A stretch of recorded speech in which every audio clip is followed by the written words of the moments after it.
Let me call to order the Governor's Workforce Development Board meeting scheduled for today, October 15th, 2025. For the record, my name is Don Soderberg, Chair of the Governor's Workforce Development Board.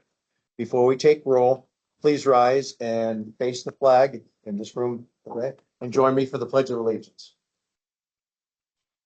I pledge allegiance to the flag of the United States of America and to the republic for which it stands, one nation, under God, indivisible, with liberty and justice for all.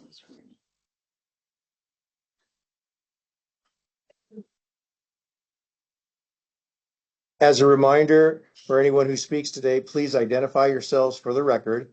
If you're not a member of the board, please give feedback during public comment or wait until I can call on you. Tiffany, will you please take the roll and confirm quorum? Chair Soderberg, Present. Vice Chair Estepona, Here. Marshall Sneed, Senator Gina Neal, Here. Assemblyman Tracy Brown May, Here. Councilman Dennis Perea, Aubrey Barnum, Here. Robert Benner, Susan Brager, Here. Irene Bustamante Adams, Who's here? She's downstairs, I think, waiting for the rest of the stragglers. okay, I'll call her when she comes up. Lou DeSalvio, Drazen Ellis, Present. George Gall, Here. Tony Giddens, here. Sarah Johns, Faith Johnson, Here. Paul Kaplan, Present. Kevin Landry, Present. Ken Lawson, he's here. Anthony McAbee, Here. Andrew McKay, Present. Jerry Merritt, Present. Sarah Millett,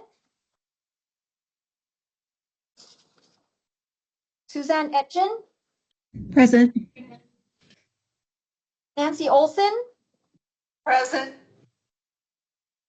Cheryl Olson, Present. John Perrell, Present. Janelle Thomas, Present. Roberto Truba, Present. Jesse Wadhams, Michael Yoder, Ken Lawson, Present. Irene Bustamante Adams, present.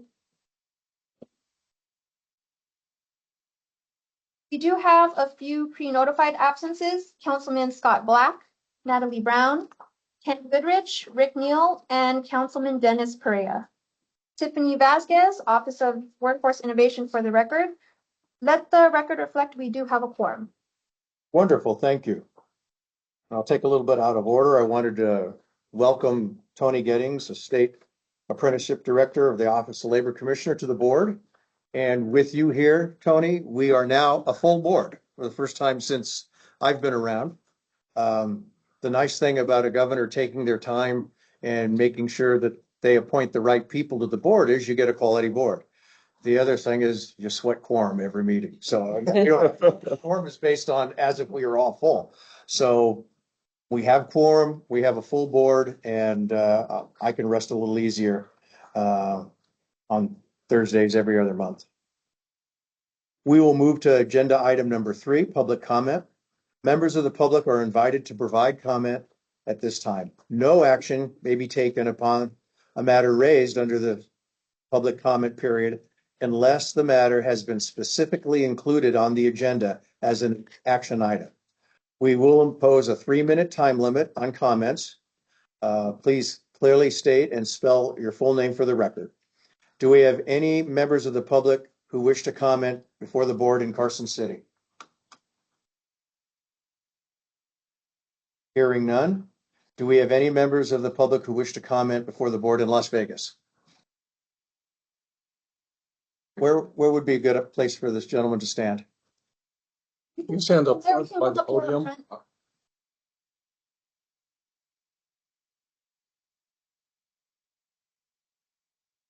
Right here? Yes. Perfect. I was gonna set a timer, so. It is Colin McNaught, COLIN, McNaughc.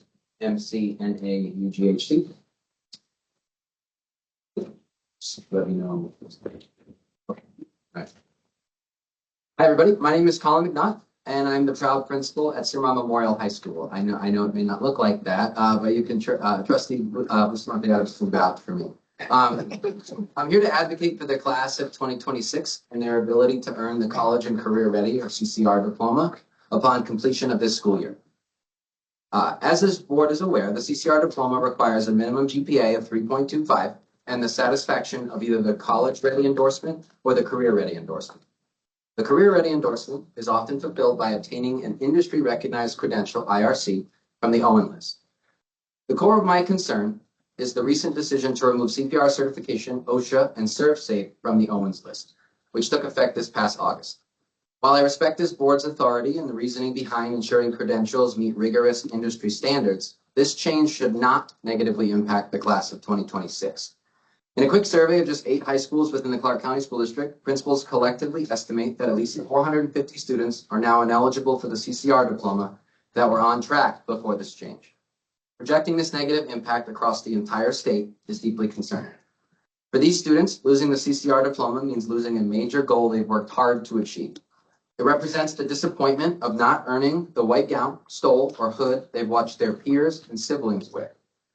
To compound this negative impact, the timing of this change has created an unequal and unjust burden on our students. These students have operated under the clear expectation that a 3.25 GPA combined with one of these certifications would make them eligible for the past 3 years.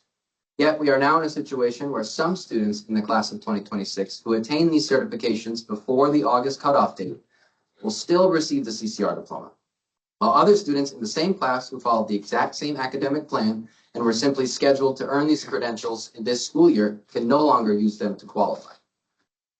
In my opinion, it is fundamentally unfair to change the rules in a student's final year of high school, penalizing those who are on schedule but fell on the wrong side of the cutoff date. In fall academic planning meetings held in August and early September, counselors and schools who are unaware of this change already confirmed the on-track status for the CCR pathway with these students and their families. Schools around CCSD and throughout Nevada now face the demoralizing task of deciding how to communicate this change and to share this disappointing news that we must retract their earned recognition. Therefore, I urge this board to consider the negative impact of this change that it has on hundreds of students across the state, and I respectfully ask that you reconsider this decision to provide all students in the class of 2026 with the same opportunity that was previously afforded to their peers. Please allow all students in the class of 2026 who attain or plan to attain the now removed IRCs, CPR, OSHA, and ServSafe to use them towards the Career Ready endorsement. They worked hard to meet the standards for this diploma, and they deserve the recognition that has been promised. Thank you for your considering the future and well-being of the class of 2026. I appreciate your time. Thank you. Thank you. Before I open this up for questions of Principal McNaught, I wanted to point out to the principal and other members, I have 3 letters here, one from Principal McNaught. And I just wanted to point out that the relief we're being asked here, we don't have the jurisdiction to do. We are being asked to reconsider an action we did not make. I think this is a good discussion to have for the edification of the board, but I want to point out there's nothing we can do about this. We don't run Owen, we don't run the Department of Education. Those are 2 separate organizations. We happen to have a member on our board that is head of Owen, but we as a board cannot grant Principal McNaught what he's asking us to do, either how much we'd like to or not. So with that, are there any questions of Principal McNaught from Las Vegas? Can ask questions. Pardon me? We can ask questions. Sure, we can have, this is open discussion. I just wanted to point out, we don't have jurisdiction to grant the relief we're being asked, but if you have questions of the principal, go right ahead. So if we don't have jurisdiction, does that mean that the jurisdiction belongs to the Department of Education? I actually don't know where it is. It's not something it's not an action we ever took. And Mr. McNaught, do you know if it belongs in the No, department? the reason I'm here is because it was told to me, and it's my understanding that this board is the one that oversees the Owen list. Mm. And that the Department of Education does not have the power here, that it is the people who oversee, which I thought was you all, the Owen list, in order to address this concern. When you were told that, Principal, because we're being asked to reconsider an action that I'm told, I've been here only a year, but I'm told we never took. Were you told when that happened And sometime before August, like Of this year? of this year? Is my Okay, so I've been here this year. I know we've never taken a vote on something like this. I think the deputy AG would have stopped us pretty quick if we tried. No, and I appreciate that because I did try to find the minutes of that meeting, and I think you approved them today. And so that's why I tried to look through and figure out where that happened, and I struggled to find it. Okay. Okay. Did you have another question, Irene, before you? No. Okay. Marshall? Thank you, Mr. Chair. Marshall Sneak for the record. I'll be brief. Just want to address this. So Owen did update the industry recognized credentials list or IRC list back in August in connection with the Department of Education. Some items were removed and some were added. The list was updated to meet the criteria and guidance set by the Department of Labor in the Workforce Innovation and Opportunity Act, also known as WIOA.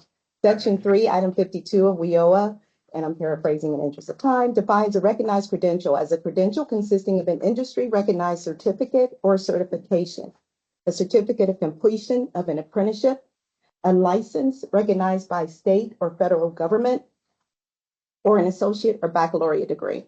Credentials are awarded in recognition of an individual's attainment of measurable technical or industry occupational skills necessary to gain employment or advance within an industry occupation. WIOA specifically states certificates that do not meet the standard of a recognized credential include certificates for discrete skills such as general hygiene, general safety, OSHA, CPR, work readiness, and food handling certificates, which is ServSafe. So those certificates, they are certificates, but they do not meet the WIOA standard for a credential, which is why they were removed from the list. So Owen does have oversight over the IRC list. However, we do not have oversight over the schools, the school districts, or what can or cannot be used to obtain a college or career readiness diploma. My understanding is that in addition to the IRC list, there are several ways that students and several options that students have to obtain a diploma or the college and career readiness designation on their diploma. There are currently 311 credentials on the list to pick from. We're looking to add apprenticeships, and we're also looking to add the NSHE programs to the list. So the list will continue to grow. And I do understand your concerns, but we do not have any authority to set any type of criteria for what the schools will utilize for the college and career readiness diploma. I would suggest that you reach out to the school district leadership, Department of Ed, because I certainly understand your concerns, but we don't have any oversight. The list is actually a public list, and the list is for any person, not just for the schools, but for any person in the state. So we do now have a viable credential list for all citizens. So we're excited about that. Okay. Thank you. You're welcome. Irene? Mr. Chair, Mr. McNaught, I would be happy to work with you offline because it is not easy to navigate this world. And so I'd be willing to work with you offline because I understand what Marshall has said, and there's sometimes unattended consequences that we don't see that may come from the federal level, and so there might still be options to work through. Thank you. Are there any other questions of Principal McNaught in Las Vegas? Troy? You put your hand up? Oh, okay. Well, we'll go to online next. Hi, I'm Yes. sorry, I don't know how to raise my hand. Tracy Brown May, Nevada Assembly District 42. I just want to offer a little bit of context relative to the Workforce Innovation and Opportunity Act and the exclusions relative to that piece. WIOA was targeting specific community-based integrated employment outcomes for youth with disabilities at the time, which is why that food handling certificate and those prerequisite courses, they're not deemed allowable as the recognized certificate upon graduation for that purpose. The Workforce Innovation and Opportunity Act did not see food service to be a competitive integrated employment outcome that had a future development specific to that population, to folks with developmental disabilities who are being targeted in that industry. So I can tell you from the disability perspective, that there's a lot of folks across the country that don't agree with that, but that's where the language comes from. Knowing though that the credential would be great for any youth who is working toward that as part of a diploma. So I think that that's where the confusion may be coming from. Yes. Thank you. And Marshall Sneak, for the record, we do have a work readiness list that we've added those to. Those are actually stackable certificates, which could potentially lead to a credential, but they are stackable. Mr. Chair, could I respond? Am I allowed to? Yes, go ahead. I think, and I appreciate, I just want to make sure it's clear that like myself and the other high school principals who have sent you a letter and or I think are here to advocate, we do not disagree that like with everything that you're saying in the sense of like, yes, maybe there are different ways in which we should look at this and maybe CPR doesn't match up to some of the other things that are on the list. And I also want to make sure it's clear that we as high schools, like we exhaust as many options as we possibly can in the career readiness field to see if they're going to be proficient on the ACT, math and science, math and English, and then moving on to the career field of like, are they going to finish their end of program assessment or obtain any of those certifications? Like, we do a lot of that work. And then we end up with a large group of kids that have a 3.25 GPA. They are there. And because the rules are set or have been set to say that you can get one of these three things, we do that. And so those kids are kind of depending on that right now, right? And so while we don't disagree that a change can be made here, we totally understand that layer of it. The ask, which again, I was told this was the board to do that at, and it seems so I need to kind of figure out why that message was different than the reality. But we are asking for a consideration for the class of 2026 at least to be, quote, grandfathered into an expectation they have expected for 3 years. I appreciate the context. Thank you. Are there any other questions of Principal McNaught before we let him go? He's come a long way. Any online? Any in Carson City? Principal McNaught, thank you. I know you came a long way. I guess maybe I should have brought a civics class because welcome to government. Yeah, totally worth it. I appreciate You go there and they say no, go there, and yeah, that's how, unfortunately, sometimes how government works. And I I appreciate it. Thank you I very much. apologize that you were misinformed that we could actually consider your request. I wish you luck. Thank you for presenting. Thank you very much. I appreciate you. Thanks. Have a good one. Good luck with your Thank you. I have two other letters from high school principals here in Clark County. Is Raymond Ortiz or Dwayne McMinn here to present to the board?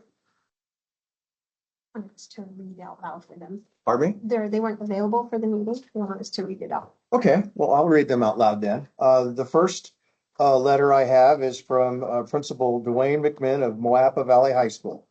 Dear members of the Governor's Workforce Development Board, my name is Dwayne McMinn. I am the principal of Moapa Valley High School. I'm writing today to urgently request the board to reevaluate and grandfather in the class of 2026 regarding eligibility for the college and career ready diploma. My concern stems from the decision, effective this past August, to remove CPR certification, OSHA, and ServSafe from the Owen Industry Recognized Credential list used for the career ready endorsement. This change has created an unequal and unjust burden on our current senior class.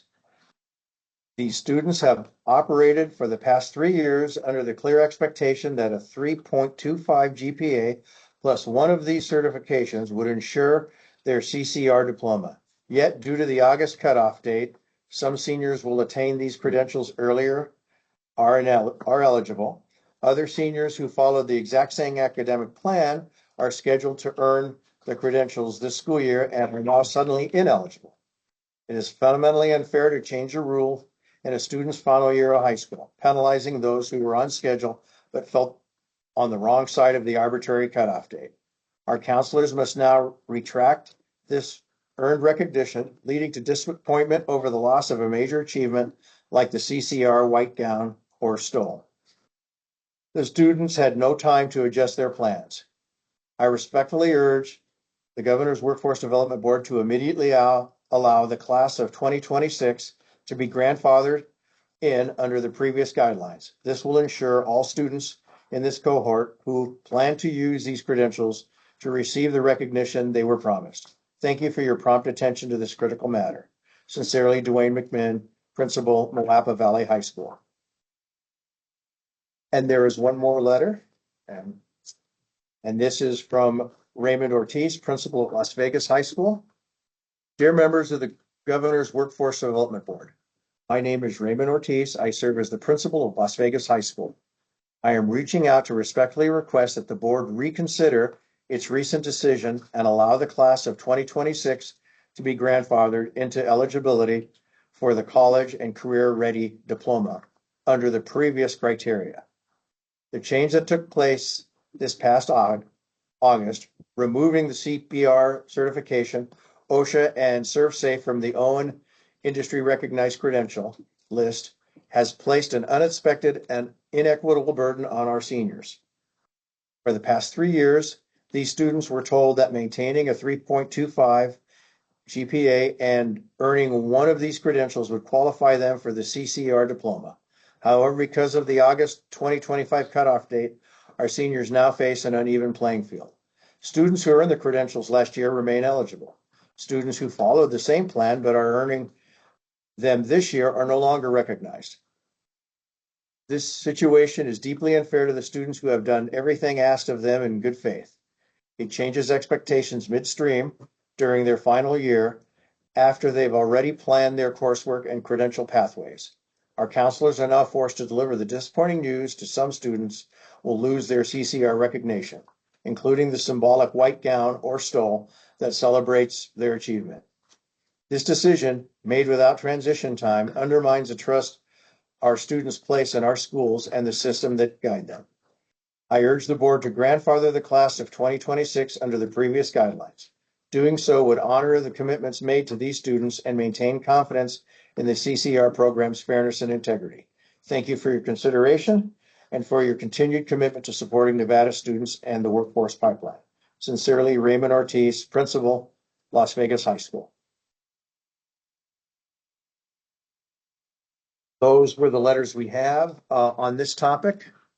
Is there any member of the board who would like to say anything on this topic before we open up the floor to other members of the public? Hearing none, are there any other members of the public who would like to address the board at this time? Mr. Chair, I know that we have the president and CEO of Sunshine Minting here. Tom, did you want to address the group? Possible. Hi, there's also Yes. another principal from Las Vegas online. Sorry about that. Oh, okay. Well, Good afternoon, everybody. Welcome to our beautiful facility here in Henderson. My name is Tom Power. I'm the CEO of Sunshine Minting. This is a very important thing for me. Since we've relocated to Nevada, I've encouraged my team and myself to get heavily involved in workforce development because it is absolutely critical as an employer and manufacturer. If we're looking to economically diversify Nevada, especially Southern Nevada, Clark County, workforce development is key, absolutely key to that. I'm a big believer in grassroots efforts. Our original facility up in Fort Wayne, Idaho, I'm principally involved with the development of a high school level technical education center up there, the first one. That's now has 600 students attending every year. And in a little tiny county like Kootenai County with 150,000 people. It's turned out to be extremely beneficial to that area. When I moved to Las Vegas, as you know, and just a little bit as well, I also sit on the board of the Workforce Connections. I sit on the LBG board. I sit on the Henderson Development Association, and I chair the Henderson Manufacturing Consortium, I guess, for lack of better words. because my belief that workforce development is so critically important. And it was interesting listening to this comment about this letter. Not that I want to have a comment on it, but other than to say, as a top-down approach with you sitting on the governor's board, me from the grassroots approach, trying to manage this from the bottom up, we need to find that connective tissue that brings all these efforts together for these young students, these people that we need to develop for this workforce. Anything that we can do to make this inclusive, not exclusive, is critically important. These young people need to see that there's opportunities, more so than, not to slam gaming, but as we know, Southern Nevada was built on gaming. But when we see times like today where we see unprecedented slowdown in tourism, having these other opportunities available for the workforce is critically important. So I just wanted to say, we're very happy to host you here. Keep doing what you're doing, because it is very, very important to the development of Nevada, certainly Southern Nevada. I really enjoy working with Irene and Jaime and the team on Workforce Connections and that, but really focusing on being that connective tissue to bring all these efforts together, because I do see a lot of efforts in Southern Nevada. I see that there's also a lot of room for improvement in how we can make this a very effective opportunity for workforce development in Southern Nevada. So thank you all for joining us, and enjoy our facility. And by the way, I've asked them to turn temperature down. I know it's getting a little bit warm in here, but yeah, the sun is shining. So thank you again. Well, thank you. We appreciate your hospitality in this beautiful facility. And Ken, thank you as well. As I've been told, we have one member of the public online that I jumped over who would like to speak. Who? Keith Whipperman. Mr. Wickerman, are you online still? I am. Thank you so much. Sorry for jumping in there. I didn't realize I was next. I apologize, but I was speaking on the last item. For the record, my name is Keith, Keith Whipperman, and I am the proud principal at Centennial High School. Since you've read 2 letters and heard from my esteemed colleague, Mr. McNaught, I don't want to beat a dead horse. And I just want to tell you, I respect the work you do as a member of the NIAA board. I know every decision comes under a microscope, and timing can be very interesting. I do want to speak on the fairness of this change for our students. We agree 100% as principals that career readiness needs to have certainly the rigor so that our kids are ready for that. We do just think it is fundamentally unfair that our students who have been held under this exact set of standards for all 3 of their years or 4 of their years, and depending upon when you got your certification before one day or not, may or may not be able to now get their college and career ready diploma. And I think that that is fundamentally unfair. I know that you can't comment specifically or have conversation. Mr. McNaught did text me and ask a question if there's anyone on the board that knows who we can advocate for, if that's even possible at this point. Thank you very much. Thank you. I'll ask Marshall to maybe answer that last question. Yeah, I was just going to say, Marshall Sneed, for the record, I would suggest the Department of Education was one that worked with us on the list to update the certifications to align with the CTE programs. So that may be a start. Outside of that, I would suggest your school district leadership. Okay, thank you very much for your time. I appreciate the work you do. Thank you. Thank you, sir. Are there any other members of the public who would like to address the board? Hearing none, I will close the first opportunity for public comment. Agenda item number 4 for possible action, approval of the August 2025 meeting minutes, ironically. Those have been distributed. Has everybody had a chance to take a look? If there are no potential deletions or corrections, I would entertain a motion to approve the minutes. Kevin Landry, motion. Do I have a second? Second, Irene Bustamante Adams. Thank you. All those in favor say aye. Aye. All those opposed? Any abstentions? Hearing none, the motion passes. We have 3 presentations today. Due to flight schedules, we're going to move them around a tad. So I'm going to jump over to item 7, which is an update on state and national legislation that impacts workforce. With Troy Jordan, Deputy Director of DETR. Troy, you have the floor.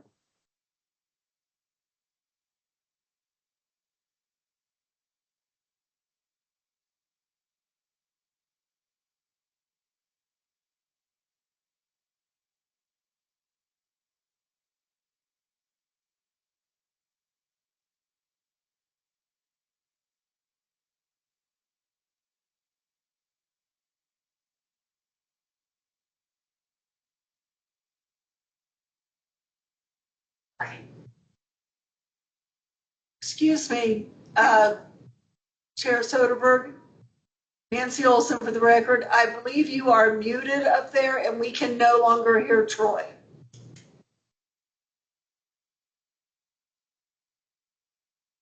Did you hear that? I can hear you now. Thank you. Perfect, thank you. Sorry about that. Thank you, Chairman and members of the board, for having me here today. They asked me to do an update on recent federal legislation and state legislation. So basically what I decided to do, because in looking at this project, I mainly concentrated on the state, obviously, because there's a lot of things in flux with the federal government right now. But I basically went through and grouped them in certain areas because as I went through everything that could affect workforce, depending on one's definition of workforce, you could go with every bill that was education, all the way to labor, to economic development, to professional licensure, to boards and commissions. So I decided to group them in certain groups to talk about as a group because there was no way in this 2-hour time period that I could get through them all, of all the ones that have passed, all the ones that have failed, and all the ones that I would love to talk about. So we picked out some ones that we felt were very relevant to our cause here in expanding our economic diversity and working with our workforce in Nevada. So slide, please.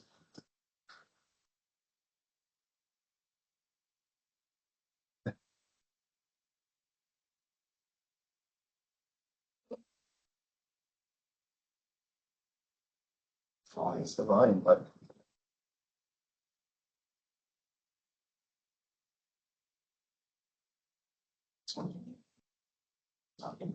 Just feeling, you could just press it one.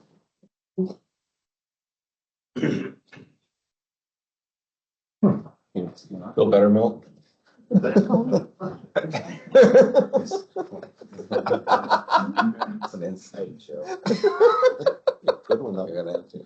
Folks, we're having a little technical difficulty with my PowerPoint, so We might have to go old school. might have to put this and off my phone.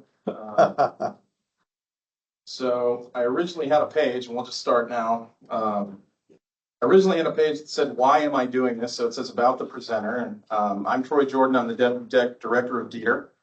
I am an attorney by trade, actually. I've been a licensed Nevada attorney for 21 years. Previously been a deputy district attorney in Elko, Carson City. I was also a deputy attorney general, senior deputy attorney general. But one of the main reasons that I'm giving this presentation is while I was at the attorney general's office, I was on the legislative team. I was there during now Senator Masto's term as attorney general. And when I came to DETR, I was the assistant legislative liaison, and now as deputy director, I'm now the official legislative liaison for DETR. So it is actually part of my duties. I wish you could have seen that. My wife had me put in a cute picture of my children and my wife with swimming with dolphins. Well, it's on the page.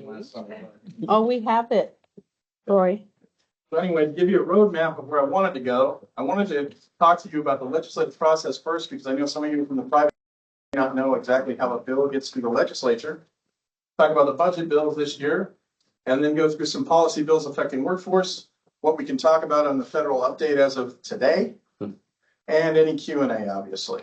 And I will also say out there, no problem at all. If you want to cut me off and say I have a question, I have no problem with that, but I would save time at the end for Q&A. So going through to what would be, you guys have the paper, slide 4, the process. Obviously, bills get filed. Some agencies and entities have BDRs. For example, DETR does not. But the executive branch as a whole gets about 100 bills that end up going out as what they call committee bills. They're saying they're sponsored and sent in by a committee on behalf of the executive branch. Then there's what's called the first policy committee hearing. That's basically hearing the merits of the bill. And then they have a work session, hopefully, as I will say. If you get to a work session, it's usually a sign that you are going to pass out of that first committee. The work session itself, there is no further debate on the bill. There is no further testimony. They basically come in, read the bill, any amendments that have been negotiated in the interim, and then they vote on that bill, which then gets you to a floor vote. Under our laws in the state of Nevada and the rules of the legislature, a bill has to actually be read 2 to 3 times. I believe it's 3 to get a floor vote in the first place. So then once the floor vote goes through, if you pass the first house, you go to the second house for another committee or policy hearing in the first committee. After that, you get a second work session, which would be in the second house. And then you get an additional second floor vote if you make it that far. If you get past the second floor house, then it goes to the governor, obviously. If it's signed, the bill becomes law. Here's a couple of curveballs for you. On the next slide, fiscal notes and exemptions. What is a fiscal note? A fiscal note is a government entity's filing with the bill that says this is going to cost us money in some way. Some of them are massive. Some of them are a few $1,000s. Most of them are accompanied, well, they're required to be accompanied by the backup documentation, but most of them are very specific because, and I'll give you an example. We're going to talk about a bill later that required that government agencies take certain forms of payment this year. So if you don't have the infrastructure, you would put a fiscal note on there that it costs you money to stand up the system, for example. It could be as simple as that. If a bill is determined to have fiscal impact or it has a fiscal note on it, most of the time it gets what we call an exemption. That actually is a great thing in some ways, and in other ways it's not. An exemption eliminates the deadlines for the bill to die up till the end of session pretty much. But it also means it's hanging out there. It no longer is urgent to get it passed, and sometimes bills end up languishing toward the end of session because they have exemptions. But at the end of the day, basically, if it has fiscal impact, it ends up with an exemption 99 times out of 100. Okay, went with budget bills next. This was big this year because what's called the Economic Forum, which is a group of experts come together multiple times a year, and basically, for all intents and purposes, they come up with how much revenue they believe the state has. Why is that important? The amount of revenue is how much they can put in the budget. This year before session, it came in on the low side. That was confirmed in the middle of session because right now, the way it works is that May Economic Forum is basically the final say of this is how much money we can put in the budget. It came in low this year, which meant money was tight. Hard decisions were going to have to be made. Peter got lucky. We got nearly everything we asked for in GovRec. And I wanted to give a shout out. I know there's 2 legislators on our committee here today. Nevada, through Dieter and our vocational rehabilitation, Administrator Drazenellis, who's a member of this committee, through his staff, we gave the largest general fund budget ever to vocational rehabilitation to help people with disabilities get jobs. And I'm very proud of that, very proud of our state for doing that. Other agencies were not so lucky. I only went 3 just because I felt they were the most relevant to workforce. GoEd had received some significant cuts. Education got extra money. Depending on who you ask, it wasn't enough. Other people thought it was too much. I don't get into the politics, just simply the facts. There was numerous debates over the education budget, as we might expect. And then I added OPM. Why is OPM important? OPM, for those of you in the private sector, if you are a vendor for the state, OPM runs the systems that get you paid. And they had some cuts. And finally, one of the big things for workforce that is no longer with us, the Office of Small Business Advocacy that was originally at the Lieutenant Governor's office is no more after this session. That was a heartbreaker for some of us. They had done a great job in getting small businesses started, getting them over to Dieter for workforce, getting them with GoEd to get them to vacancy things. I think they'll be sorely missed. Tough decisions when budgets are tough. The other bills, I actually did the statistics. There were 1,210 bills and other resolutions filed. 559 of them became law. Promise you we're not talking about all 559 of them. 87 were vetoed by the governor. 564 bills and resolutions that died during session, meaning they didn't become law, they didn't get out of committee, they didn't receive a vote, or they didn't get to the governor's desk. I also promise you we won't be talking about 564 bills that died. So the first set of bills I grouped together were what I called economic development and diversification bills. And the first one I wanted to give a very high level summary of, and I'll also make a caveat here. I'm going to give you a high level summary on a lot of bills.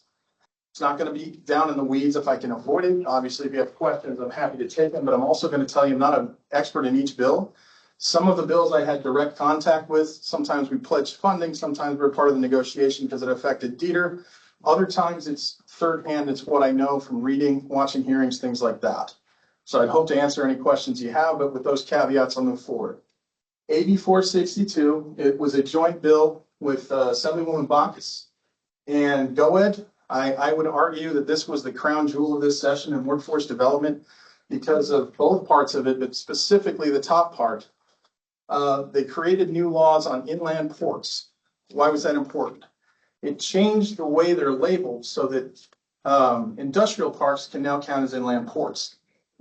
So what that did for Nevada is that inland ports that now currently exist in Fernley and Fallon in the north, North Las Vegas, and hopefully soon Jean down here in the south because they're building one in Jean, now can qualify as inland ports so that goods in the supply chain can be taken directly to those inland ports and then inspected on site, as opposed to waiting for them on the coast to be inspected for days, weeks, months at a time, and the goods waiting while we're waiting. Now we can get them right in, get the inspectors in, and get those goods out to market. I think that was a huge thing. What also made this bill unusual was it had two completely separate subjects in the same bill.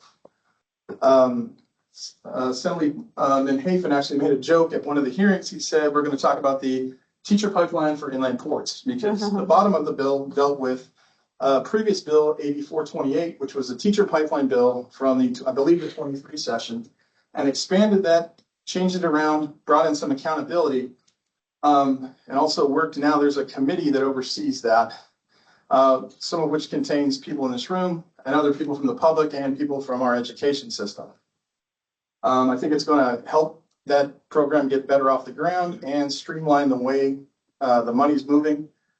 And I think it's going to be a great thing for the teacher pipeline. I would also say, because I heard Joan Ebert say this the other day, Joan Ebert now being the superintendent of schools for Clark County School District, formerly the superintendent of public instruction for the entire state.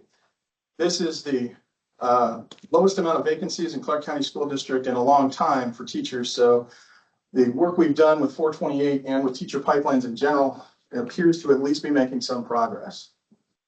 SB 69 is a tax abatement bill. It was brought in large part by Story County. It is changing the way the relationship between the entity that gets the tax abatement relates to the local government. It's actually sprung by history based on Tesla.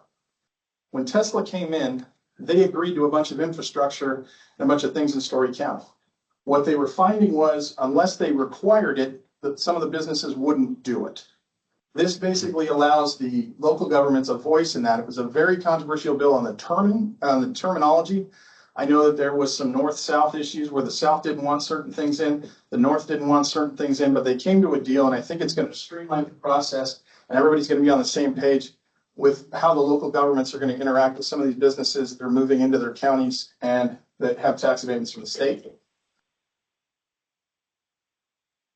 Somebody, I don't know if they're coughing or that was a question.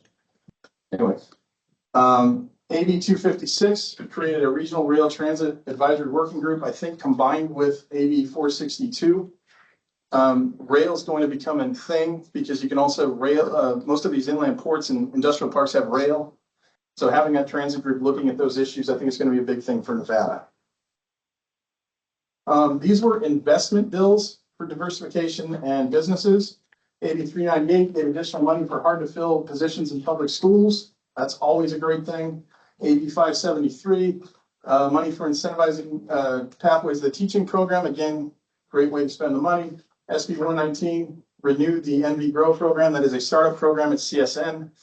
That has been a great program for a long time. It has measured and appreciable success with startup businesses and getting them where they need to go. It is a great program, and I'm glad we renewed it. SB 479, they also funded the Regional Development Authorities, which of course is the heart of workforce development. And that was another investment that the legislature made. These three I call the new industry bills. AB 352 was a cottage food and cosmetics industry bill. I actually am going to quote the Secretary of State on a different issue to try to describe this bill to you.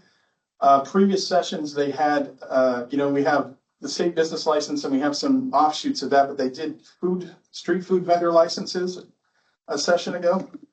This is essentially, Secretary of State Aguilar was quoted one time as saying that street vendor license was the first step in them getting a food truck, which might be the first step in getting them a brick and mortar restaurant, which might be the first step in getting them a chain of restaurants.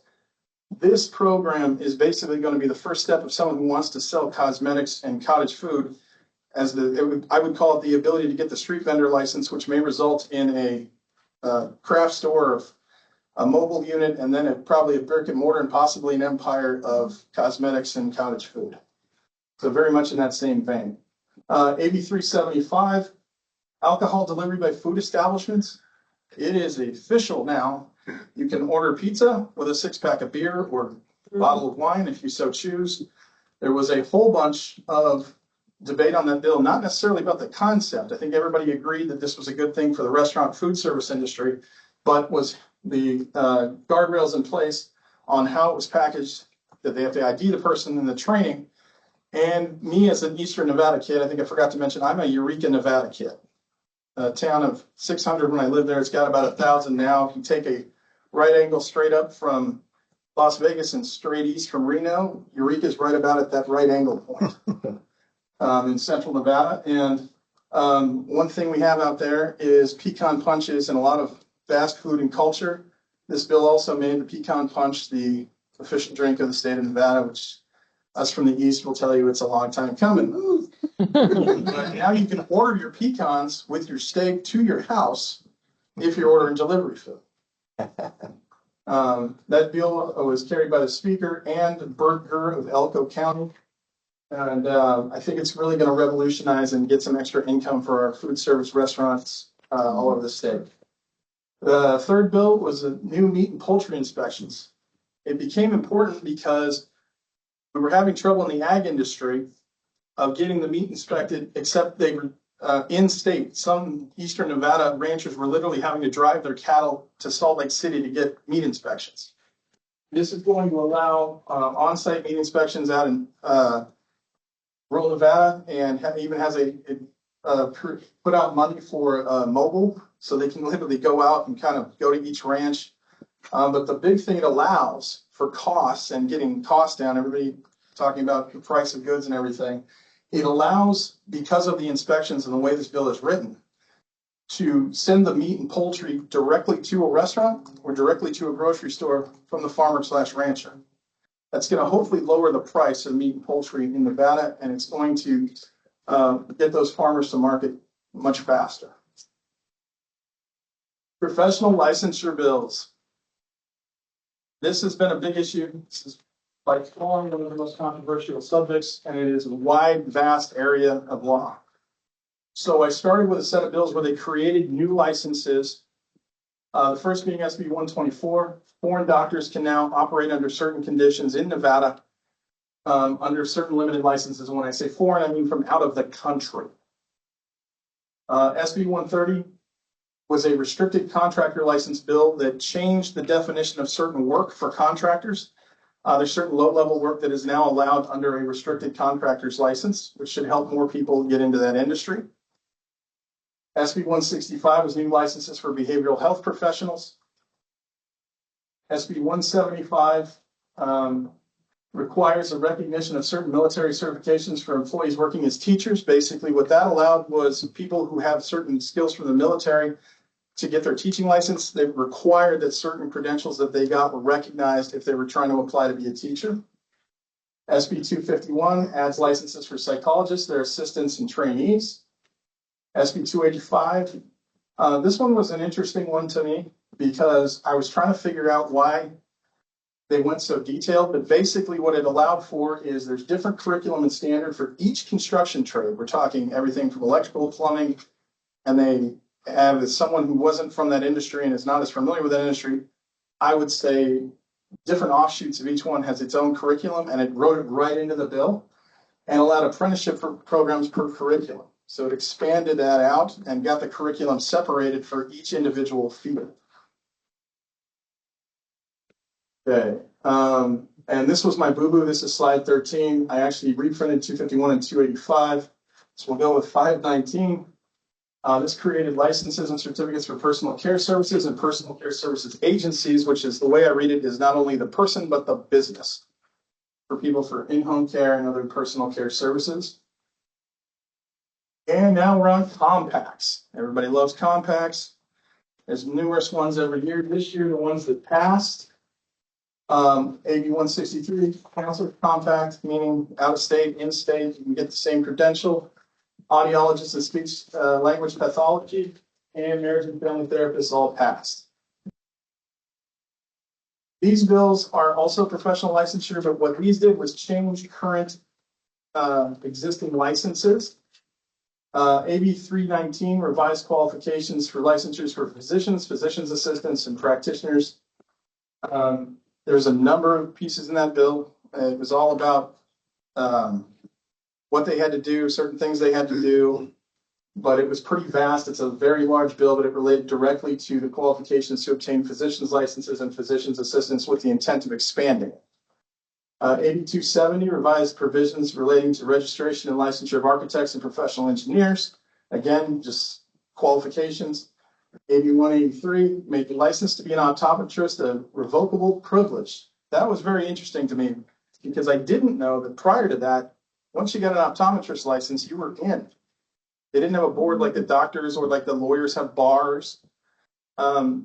This one made it a revocable privilege and allowed the board to take certain action against its license holders. And interestingly, it was brought by Assembly Person Koenig, who's an optometrist. So I didn't think it was something that I felt it was something the industry must have wanted pretty badly. AB 196 expands activities that could be performed without a psychological examiner's license. That again was trying to get more people in the door to do the services before they were fully licensed. AB 221 allowed for permitless sedation and anesthesia. That was an interesting one. It basically allows different types of people to administer sedation and anesthesia other than regular doctors or anesthesiologists. And AB 483, priority review of health professional licenses applicants in underserved areas. I thought that was a great bill that passed because basically what it said was if you're applying in a health professional licensure and you're willing to serve in an normally underserved area, they will that you basically get put on the top of the list. So we know that's areas of high unemployment, rural Nevada, places like that. So that was another one where they changed the. You know, there's a time limit that they have to stay there. I don't. It may be in the bill. I can get back to you on that. This one I called easy access for licenses for dental hygienists because it's literally said it made it easier to get the qualification. AB 510 revises qualification for accountants. That one was hotly debated. I know they got a deal and got the bill passed. I don't know who's happy and who's not, but I actually watched that hearing because I had a bill behind it. And let me tell you, there were accountants for it, there was accountants against it, there was public for it, there was public against it. There was quite the debate. So I'm hoping that it got enough to make everybody semi-happy. AB 513 revised qualifications for chiropractic physicians and assistants. Again, it was kind of a hotly contested bill at the session at one point, but it looks like they got a deal on certain qualifications and who qualifies for which licenses. What I call alternate labor pools is the next topic I had. The first two relate to youth and youth workers. The first is a bill sponsored by Assemblyman Shea Backus that actually affected Dieter. We worked with her hand in hand on this bill. It creates a career counseling program in middle schools for the state. Also directed us because she did something that was kind of interesting because she knew funding was tight, and many legislators will tell you They view sometimes fiscal notes in bad fiscal years as a death knell to their bill. She knew that it was a new program that had to be stood up. She actually wrote it into the bill if funding is available. They still send it to the finance committees. But we pledged support. We worked with her on the bill. It got across the finish line. I actually have to give Irene of Workforce Connections some credit here and some applause, because this was actually the brainchild of you guys from the Revenue and Economic Development Committee from the interim. And it is now law, and there are some starting points that they wanted in the bill specifically that we're going to concentrate as funding becomes available in zip codes of high unemployment areas.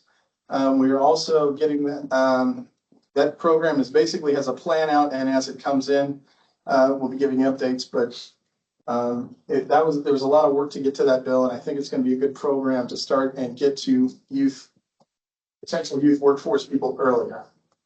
8215 was a bill about time restrictions if you're going to hire students, specifically that they have certain hours on school nights and certain total numbers of hours and things. One of the restrictions, for example, is they can't work past 10 o'clock on a school night, things like that. AB 321 created a career pathway for offenders for wildlife fire. I think this was a bill that was a long time coming. They've had a fire science program in the prisons for quite some time. This actually gave a full-on career pathway credential and basically allowed them to get hired right out as soon as they're released. Again, another bill with alternate labor pools to help our workforce. Government efficiency bills. This is the bill that I spoke of earlier, SB 358. Senator Angie Taylor out of Reno did this. Specifically, it's state agencies now take all forms of payments. For those of you that said I didn't know they didn't, I can tell you that there were, including DETA, there were parts of DETA that didn't take credit cards at one point. We are now, that is launched as of October 1st. All state agencies must take things like credit cards, debit cards, and things like that. So it makes it easier for you, the people, to pay your bills at the state. It is limited just to businesses expense, and that was actually by a weird federal law. The reason that was limited to that was weird enough DETR is because there is a federal regulation that doesn't allow us to take credit cards to pay off unemployment overpayments. Because the theory is if they already owe a debt, they don't want them to change a non-interest bearing debt with an interest bearing debt to a credit card company. AB 444. This one was something DETR was already doing, interestingly enough, but is now law officially. When an agency is promulgating regulations, state agencies must, to the extent possible, inform chambers of commerce and other organizations of the proposed regulations. For those of you that have been around DETR and our regulations, you'll see numerous blasts out to chambers of commerce, independent federations of businesses, local workforce boards, and other places. We also post all over in all of the libraries in our library system. This requires that it be matter law. I believe this bill was a joint effort bipartisan with your committee's own Senator Neal and Assemblyperson Hafen. And it's a lot of people thought this was a long time coming. I think it's a great idea because people need to know when government is taking action, right? SB 373, multi-jurisdictional businesses in Clark County. So few Clark County businesses. They're supposed to start a program where there's one license. You don't have to get Henderson and Vegas and Clark County all together. It's one license. AB 547, this was the speaker's bill. It is the state agencies for hiring purposes must accept some federal time and federal credentials now. I didn't actually know this was a thing until it came up.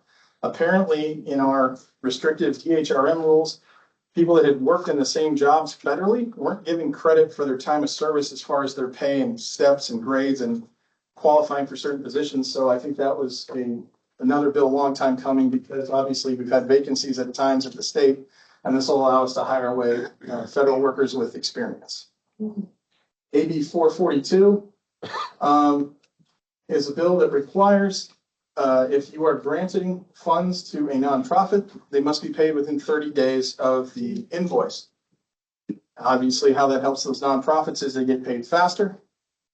It was designed to make sure that those nonprofits were not left hanging. And it was, I believe it's going to be a bill that's going to expand, or at least get them paid quicker which helps them do their work. Now we're gonna go to the stuff that didn't pass. So how did I pick these?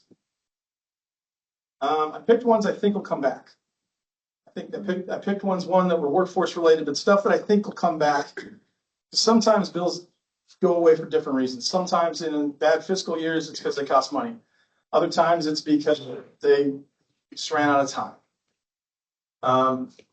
We'll start with AB 285. This was Assemblyperson Erica Mosca's bill.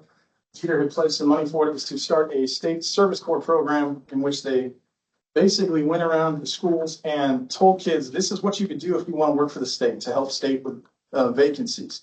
And one thing that she and I talked about when we were talking about that bill is there were a lot of kids in Las Vegas schools that didn't know that you didn't have to move to Carson City to work for the state.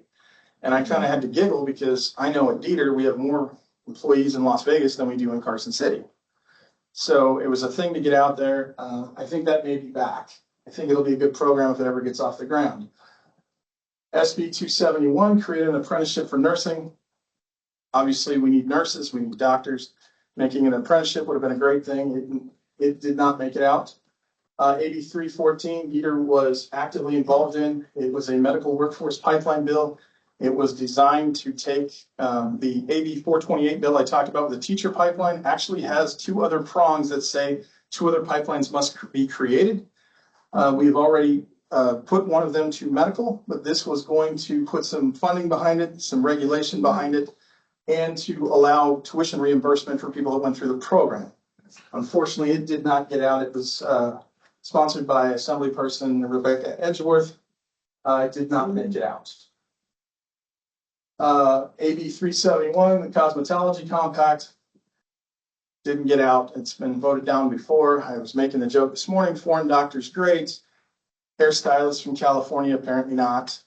Sometimes there's no explanation. It didn't pass. I expect it'll come back next session. 432, cybersecurity bill, that the reason it affected workforce was it had a pipeline for cybersecurity jobs. I expect, especially after recent events, cybersecurity will be on the dial for next session. SB 100 was one near and dear to my heart as a rural kid. It was an expansion bill for rural airports and a creation of an Office of Aerospace. I expect that one to be back as well. It did not get out of committee. My assumption on that one is, again, it would have cost money to stand up the program. SB 172 was a bill by Senator Flores. It was hotly contested. I think it'll be back. It was about the working conditions for agricultural workers, because it turns out right now most agricultural workers are salaried. They're not paid by the hour. It was hotly debated. I expect it to be back. I just don't think they got a deal. SB 147 created an economic resiliency and diversification program in Southern Nevada. AB 413 created a Southern Nevada Healthcare Workforce Apprenticeship Pilot Program. Both of those, I think, are victims of the financial situation. They're both good bills. I expect to help with workforce. I expect to see those back as well. And these were the three big ticket items that you probably heard about in the paper that we may hear about again. SB 461 was the governor's economic development bill. That was in conjunction with GoEd, Dieter, Department of Education. There was a lot of information in that bill regarding tax abatements, regarding workforce monies, workforce programs, things like that. It didn't get out. I expect some form of that to be back soon. And then there was the film industry bill. For those of you that read any newspaper in the state, you heard there were dueling bills at one point, AB 238 and SB 220. I think we'll get this back maybe sooner rather than later. As you know, the governor said he was calling a special session. There were no details so far. I got a feeling this one might be tapped up for that. I have no personal knowledge of that. It's just a suspicion, given the nature and given that for those of you that read the Nevada Independent, within 48 hours of the governor saying I'm going to call a special, there was an article about unions endorsing the bill. So I expect that we'll see that back again. And SB 34 was a compact bill. It contained ones for physician's assistants, nurses, audiology and speech pathologist, physical therapist, and occupational therapist. It was kind of an all-encompassing compact bill for medical workforce. Again, it may not be in the same condition, it may not be all of them at one time, but I expect forms or parts of this bill to be back. We just, as we know, one of our big things is getting medical people in here, doctors, nurses, physical therapists. I would imagine that sooner or later, we're going to get a deal and get that through. So the federal update. I have been dreading this part of the presentation for weeks now, and this one's a little bit weird. And you'll notice, for those of you that have the packet and are following me online, it's one page because frankly, they had a time limit for me to introduce it, and stuff's been in flux, as we know, for weeks now. I'll start with legislative bills that have passed. I was not aware of it. Well, I was aware of it, but I actually thought it was a nickname. It is actually called the One Big Beautiful Bill Act. That is not hyperbole. That is the name of the bill. As those of you, again, if you read the newspapers, if you watch your news, it was very hotly debated, contested. It maintained certain tax breaks. It changed numerous things relating to public assistance, including Medicaid and SNAP. I am not going to debate the merits of the bill one way or the other. That's not my role here, just to say that those were the hotly contested issues. The president is indicating it is his signature bill. There are a lot of people that don't like it. I will leave those things to yourselves. Funding. One of the reasons I want to talk about funding is to let some of the people in this room know who are waiting on agencies like DETR. We have some of our funding. Some of it is held up. We are going to be fine. I'm sure we're going to be asked that tomorrow at the Interim Finance Committee. But I will tell you that where it is becoming what's the word I'm looking for? It's keeping me up nights, along with others, is that we don't know where the landscape is. And I'll just talk to you about workforce monies, for example. There are at least 3 proposals I have seen. One was a 27% cut. One was a 7% cut. One was an increase. So again, we don't know. But we're having to hold other funds that we would like to get out to you, the businesses, and you, the workers of the state of Nevada. But we're waiting to see how much we may have to backstop federal funding that our budget was based on that may not come in. And at this point, unfortunately, as of what is today, October 15th at 3:11 p.m., we don't have any answers. There are numerous lawsuits filed over funding, especially in the education realm. I just thought I'd generally touch on that. I know that Nevada was given some funding only after a lawsuit. I know that there are other numerous lawsuits pending. I just wanted to let people know those are out there. I don't have a lot of details on those. I just know that there's a bunch every day. The shutdown as of today, we're still shut down. There have been contradictory reports as of today. Yesterday, there was an article saying that the Republicans had extended an offer to the Democrats. Earlier this morning, as I was getting on the plane, there was an article saying that that was false. I do know that on Monday, the Speaker Johnson, had indicated he would not negotiate further until they opened the government and had not called back the House. So we may be in for a long one. We're not sure. I know we're going to be asked questions over time. How's this affect benefits and things like that? I wanted to preempt any of those questions today. We'll probably be answering them tomorrow at IFC. Unless this goes for several months or more, we should not have an interruption. I'm going to knock on. That's close enough to wood. That's real wood. That's real wood. We'll go with that.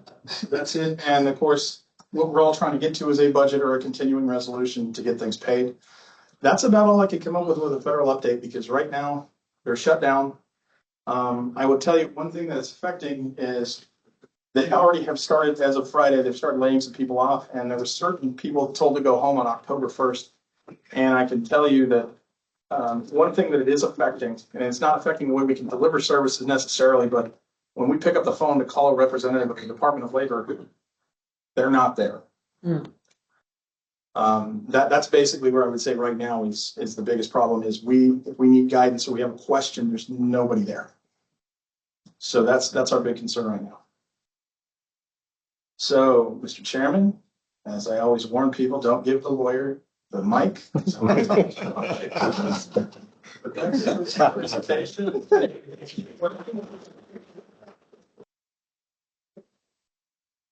Why don't we go to Carson City first to see if there's any questions of Troy in his presentation? Yeah, hi, good afternoon, Troy. This is Tony McAbee for the record. Could you tell me who the sponsor was for the SB 100? That was the rural airfield bill that got defeated? Bert Gurr from Elko County, I believe it's Assembly 19? SB 100? Yes. Or excuse me, if it's SB, it's gotta be, yeah, Senator, it's probably John Ellison then. It was a joint thing with John Ellison and Bert Gurr because it was the two guys out of Elko. Okay, thank you. Any other questions in Carson City? Any questions online? Hearing none, are there any questions for Las Vegas? Oh, we have someone? Yeah, sorry, Nancy Olson for the record. It's not actually a question as much as it is a comment. I wanted to mention what Troy mentioned about the lawsuits. I have been in contact with the Attorney General's office about an agreement on the withdrawing the lawsuit that had to do with the funds that were withheld on July 1. So that lawsuit seems to be going away because the funds were released. That's the federal lawsuit. And Nevada was on board for that federal lawsuit. Thank you, Thank Nancy. you. Any other questions or comments online or in Carson? I'll move to Las Vegas. Any members of the board who'd like to ask Troy a question or make a comment? Irene? Thank you, Mr. Chair.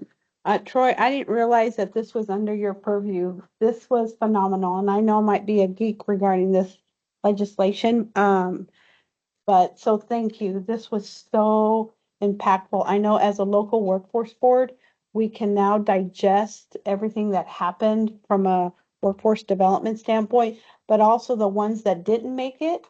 And are still some really good ideas that we could rally around and think ahead of what could be possible for this state. So just thank you. This was priceless for the local workforce board. But again, State Apprenticeship Director for the record, I just wanted to say the social work piece didn't work this last time because social work wasn't a recognized occupation under the Department of Labor. It has now been approved. Thank you, Colorado, for all the work you did to get that approved. And we are currently working with NSHE and the state of Nevada to build a social work apprenticeship program with the state of Nevada as the main employer for that. Some of our Department of Social Services and some of the other agencies that are working with us on that. So that's working. I have a meeting with NSHE this next week. And then we're going to sit down with the boards and make sure that we're all on the same page and get that moving for the state of Nevada. Thank you. Dave Johnson, for the record, for cosmetology. Was it just not enough voices fighting to express how important cosmetology is with us all sitting here with wonderful haircuts? I watched the one hearing, and as near as I could decipher, yeah, there was almost a rivalry over people in the business, basically saying like, I'm not a this, I'm a that, so you can't call it. And trust me, in every industry, it's different. It was basically and it was almost like, I have the license to dye hair. Don't call me a this. I have a license to dye hair and do this, so I must be called a this. And I just don't think they got the deal more than anything. I just don't think they came to an agreement in time to get it through by a deadline. So just so I can understand, is there a certain committee or a certain? It was in Commerce and Labor. Okay. And it'll be back in Commerce and Labor if they do it that way. My assumption is it'll be back. I think it's been in 2 or 3 sessions. Is there any way that I can find out about it? So I can actually send you the link. And the other thing is it's on the website of the Nevada Legislature, and all the hearings are there as well. Awesome. Thank you so much. Any other questions for Troy? I have one, and I think it's just clarification. You listed a lot of bills that you thought were defeated, you call them, come back. These bills weren't actually voted up and down and lost. They just were They did lost not, in the system. I would describe defeated as did not pass. Correct. These are things that never got a vote. Some of them never got a vote. Some of them didn't get a floor vote. Some of them didn't get out of committee. But at the end of the day, they were never sent to the governor. Got that. Okay, well, again, thank you for your time. This has been great. You're, we don't normally clap. So thank you. And thank you, Christine, for coming. Okay. Agenda number 5, we'll go back to the regular order, is an overview of Cristo Rey St. Viator College Preparatory High School, who they are, what they're doing, and how others can get involved. We have with us today Jason Diorio, Director of Business Partnerships for the high school. Jason? I'm behind you. I saw behind you. Sorry. Thank you, guys. Thank you, Mr. Chair and the board for allowing me some time today. What a act to follow with that high level important stuff when I'm here for my little school. So we are Cristo Rey St. Viator College Preparatory. We're a Catholic high school based in North Las Vegas. We were intentionally built there to serve that community. So in order to attend our school, you have to be a low-income family. We base acceptance upon household income. So if you meet that threshold initially, then we can start the acceptance process. So the families based upon that household income do have a dog in the fight. So they do pay anywhere between $25 and $250 a month for private Catholic education. Our class sizes are 15 to 1. So they're getting this exceptional education that they're not going to receive in our public school system. And again, when the presentation comes up, I'll start kind of powering through that as well. So what I did with, yes, go ahead. Sorry, Kevin Leonard for the record. What is your threshold on the low income level? It's, and I don't know exactly because it just changed, but it's based on household income on the poverty. I want to say it's 200% of the poverty level. Don't hold me to that though, but I can get an answer for you. So essentially, we are part of a network of 41 schools across the country. It originated in 1996 in Chicago, and it has obviously grown. Where we differentiate from many schools, and we are the only school in the state of Nevada that has a corporate work study program. So every one of our students goes to work 1 day a week, and the money that they earn offsets the cost of their education. It goes directly into a separate account set up as a corporate work study piece from Cristo Rey St. Viator. And that being said, it's a program that I'm in charge of. So my job specifically is to work with businesses in Southern Nevada to hire our students as interns. We serve as a staffing agency. We hold all the insurance and paperwork and documentation through the Department of Labor. We run over 3,000 routes a year to get our students to and from work. So essentially, you are purchasing workers that we will make sure get there on time and get picked up and get home because we can't have our kids driving around. So this is a little bit about our current enrollment and who we serve. Our class of 2029, our incoming freshman class, we're 69. And you can see the numbers there. We are currently at 255 students. Our sweet spot will be 400 students. So what our ultimate goal is to move through the admissions process and bring in 100 students each freshman year.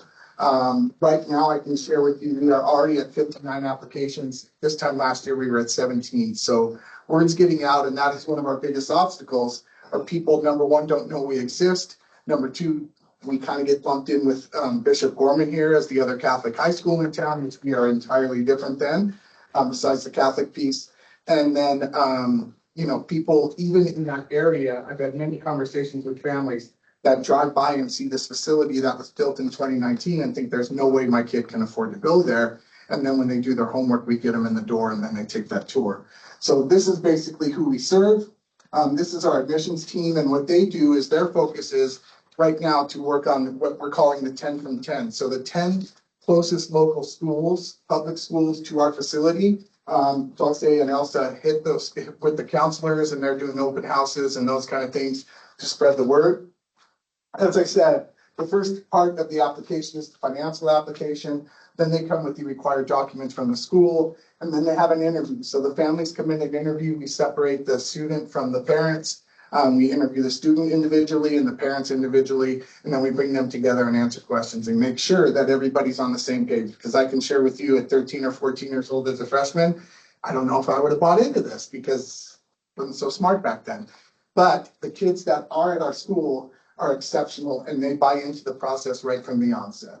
So eligibility is here, as I stated, financial needs, the incoming grades. We're really focused on incoming freshmen. We do accept 10th and 11th graders, and this year we did accept our one senior transfer only because they came from another Cristo Rey school in Virginia. So they were familiar with the program and so on. We do have core classes, attendance is a requirement. And the employment piece, as I stated, every student goes to work from day one at school through the last day of school. So it's a 10-month work program. Our tuition, as I touched on, it's about $8,500 comes from our corporate work study program contribution per student, which again covers that balance for them. There are financial assistance available to the families. And as I stated, the financial contribution, $25 to $250 a month. There's my wonderful picture, and what I do is the student workers and the benefits to them are gaining that job experience. They're getting that soft skills of working and building that mentorship and relationships in the workplace.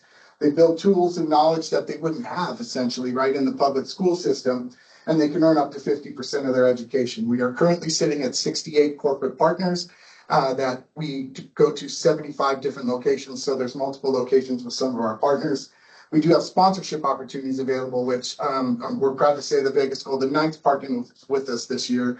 They came out and toured our facility, fell in love with the program and the students, and they have something in place to where they can't hire anybody under the age of 18. So they believed in our program so much that they basically gave us the funding to cover a full team of students, and then we gifted that out to a nonprofit of their choice. So there are other options for businesses to take part in our program. These are our founding partners. As you can see, it's a wide range of businesses across Southern Nevada. These are our new partners for 2026. So we're growing this upcoming year. If we do bring in 100 students, we're going to need to bring in 11 new partners to cover the difference from our senior graduating class to our incoming freshman class. Transportation, as I discussed, we run about 3,000 routes a year getting our students to and from the workplace. Before they go out to work every day, it is a graded class with my corporate work study team. So whatever age or class is going out to work that day, they have a classroom setting discussing workplace things such as personal boundaries and setting boundaries in the workplace, how to navigate through different discussions, how to answer phones, how to get prepared to work in a workplace. We're not just going to take our students and drop them in and hope for the best with you guys who hire our kids. There's a whole summer program called our ACES program. That's 2.5 weeks that any incoming student has to go through and graduate from. I will share with you, I have been there just over a year. The energy and the culture there is incredible. I was fortunate enough to be part of the Summer ACES program and seeing these incoming freshmen and students this year. Day 1 and 2, they looked like they were going to cry and run out the door, to be perfectly honest with you. By the end of that 2.5 weeks, we have what's called our tie ceremony because they wear uniforms to work. So we teach them how to tie their tie. We get them prepared for the workplace, and we have the families come in, and it's a little graduation ceremony to where they tie their ties. And the confidence from day 1 of our ACES program to that 2.5 weeks later with these young kids was absolutely incredible to be a part of. We do have college counseling. So every single one of our students, it's mandatory that they apply to 10 universities. And we're going to get in on the next slide about what they do. But we get them to and through college. So it's not just to get them there. Our college team of Ms. Tomasetti works hand in hand with every single one of our graduates that's off at college. And her team, here's our data for the class of 2025. So they applied to over 1,000 universities. The average application for our senior class was 16 and our network average was 14. And here's our college acceptances. So class of 2025, 589 acceptances in the college. 100% of our graduating class last year was accepted into a 4-year university. And as you can see, we also have partnerships with universities via the Cristo Rey network. So we had some students that were accepted into part of those universities that are part of the network. Our class of 2025, we're proud to announce, received $25.62 million in scholarships. And that's as a pure testament to our college admissions team. They worked with the families filling out the FAFSA documents. We had 5 FAFSA nights last year. The state of the world we're in, a lot of our families were very hesitant to fill those out. We brought them in, reassured them that this is how they need to do this to get their student there. And this number speaks volumes to me, and it's just, I have 2 daughters, I put them through college. The class average for 2025 was $1,402 to send their child to college. I think everybody in this room wishes that they could have done that for their child. Yeah. It's a deal. Yeah, right. So college enrollment, these are some of the universities where our students from 2025 are attending. Obviously, we have 94% of our students are brown or Black descent. So we do know from the Latin families, it's hard for someone to leave the nest. I'm an Italian. It was very difficult for me to speak to my parents about possibly going away to college. So that being said, we do have students at UNLV, Nevada State, CSN. But again, they're getting into these exceptional universities across the country, Southern Utah, Villanova, Providence, to name a few. And then we do have students at Stanford, Notre Dame, Whittier. I mean, these kids are incredible. This is a little story about Brooke Jones. She's attending the University of Notre Dame. This hurts my brain to even say because I can't even do any of this, but she synthesized a new chemical that has never been made before. And the University of Notre Dame is going to name that chemical on behalf of her. And she's exceptional with that program. We also have another student that she was selected to do research at Occidental College where she's attending. Immigration and carceral power, reality immigration detention and its intersection with mass incarceration. Again, makes my brain hurt, but they have now taken her paper and her research and they're creating an entire class about her research. So pretty impressive students that we have. We also have a huge counseling department that monitors our students very closely because we are on such a small scale and have 255 students. We know whether Jason had a soccer game Tuesday night or if Dixon's girlfriend broke up with him over the weekend and those kind of things. So we are constantly interacting with our students, whether it's my team of corporate work study or the academic counseling team. This is what we do to connect with our families. We encourage them to be as involved as they possibly can with open houses and family nights. We do have an open house if you know any families that you feel would qualify and would be interested. It's coming up on September 23rd. And thank you. So a couple things I would like to really touch on are back to that work study program. So our seniors go out to work every Monday. Our sophomores go Tuesday. Our juniors go Wednesday. Our freshmen go Thursday. And then they'll rotate every Friday. So essentially they'll work 5 days a month where they're off campus and out of the classroom. We do try and maneuver our sports schedules because we try and offer them the high school experience. We have a homecoming and prom. We do have a small black box theater where they do 2 performances a year. But with our sports teams, it's a challenge, right? When you have your senior class at work and you want to have practice after school and your leadership senior soccer players aren't there. So we have men's and women's soccer, men's and women's volleyball, men's and women's basketball, and track and cross country. If there are any other questions, I would love to answer them, but I would also like to invite anyone to come out and tour our facility. It's beautiful. It looks like a college campus. These kids take unbelievable care of this. They are fully understanding the opportunity that presents itself. It's not only changing their path, but it's changing the trajectory. Any questions from anyone? Are there any questions here in Las Vegas?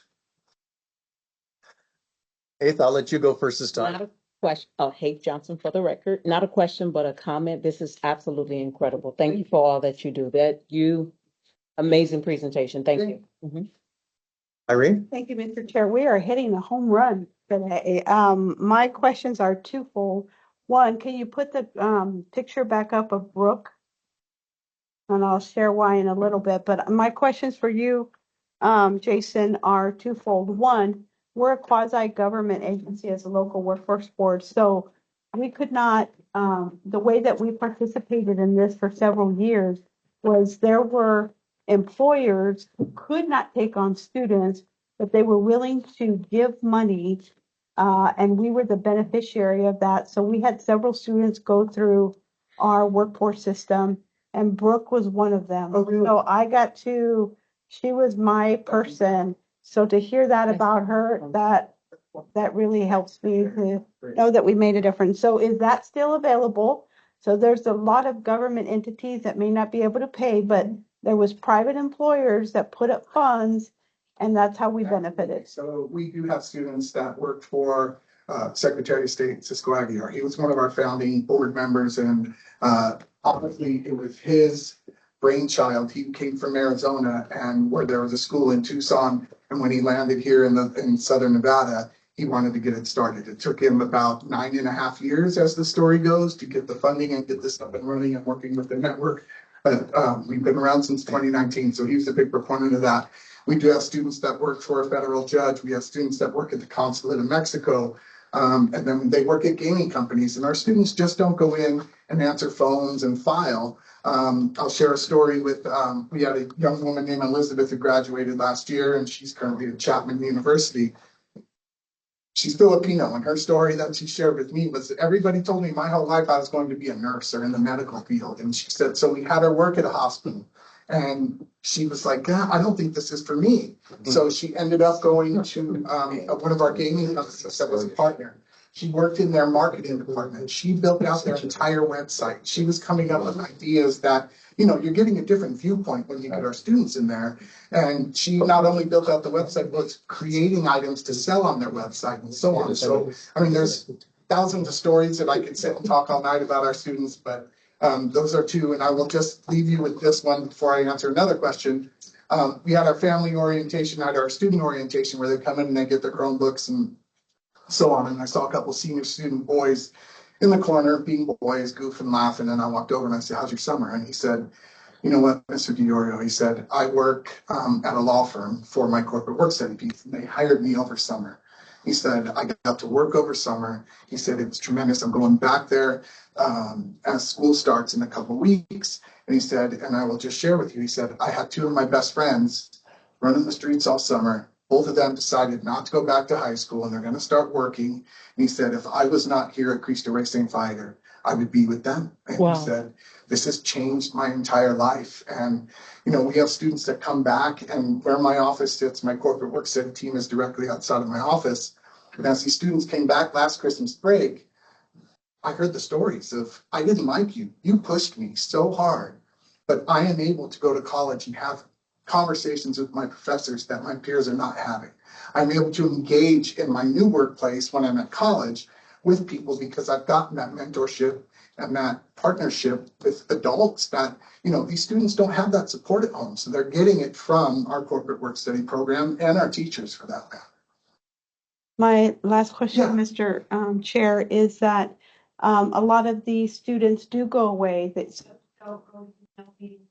But the ones that do go away, do you already have data of maybe those individuals coming back and working in our community? We've only had 3 graduating classes thus far.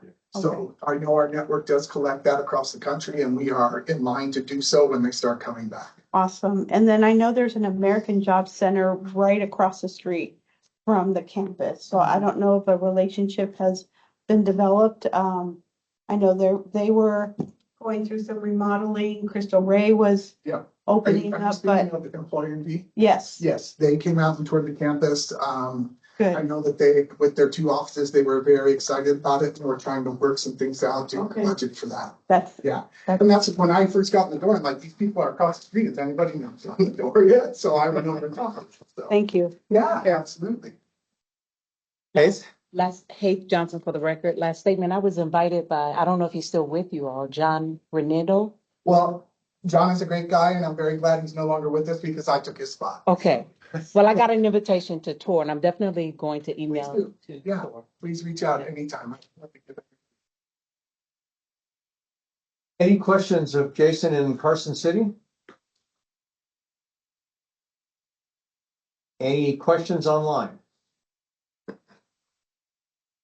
Jason, thank you so much. Want to let everybody know at one time we were going to have this meeting at the high school, and there was just government agency and insurance and a high school with a bunch of strangers walking around. It just didn't work. So Ken, thank you for taking care of us today, but that, the plan had been to be at the high school. This high school was being put together while I was still at Dieter. I was kind of aware of it and didn't think much of it. Then I left Dieter. And how this came about is I had a few fraternity brothers in town. And on a Sunday night, a few of us were sitting around a restaurant having our 1.5 beers with a couple other guys from Las Vegas. And we're telling all these war stories about things that are probably not socially acceptable today and all that. And all of a sudden, one guy says, you know, I've been retired and I was a little bored. But guys, I got to tell you what I'm doing. And Marty Flynn is one of the guys who teaches those the initial classes where they learn to do a tie, where they learn to shake hands and look at somebody in the eye. It's not something that typically happens, that they don't learn that at home with their majority of the parents, as Jason said, are more blue collar types, more maybe low income. That's not things these kids learn. And Marty does that every year. And he finds it so rewarding, and he was so enthusiastic, which was a massive change of way that conversation was going at that point. And I just said, Marty, could we have those guys present to the workforce board? And he says, oh yeah, they love to do it. And then he texted me Jason's number and we started it from there. They are just very impressive. The only thing that's not impressive is it should be 400, not 255, because every one of those kids seems to be doing very well, and it may have well turned their lives around. And what I had been told, not so much from Jason, but from principals of schools that are in lower income areas here in Las Vegas, when things do happen with their children, it has an ancillary effect on their families. Yes. Because that's the first, I was specifically told, gee, we'd like you guys at Dieter to hang around here more. We have job fairs, we do things, because right now our kids sometimes disappear at 6th grade because they're put to work. They don't come from families that put, I would say, an emphasis on education. They come from families who are like emphasis on survival. So you're about 6th grade, you're going to start bringing money in. And to get the families involved in the school and learning that it is something that's very good for their kid has an ancillary effect on the rest of the families. So I would bet that although Jason didn't go through it, clearly the families of these 255 students have a better picture of what's going on and have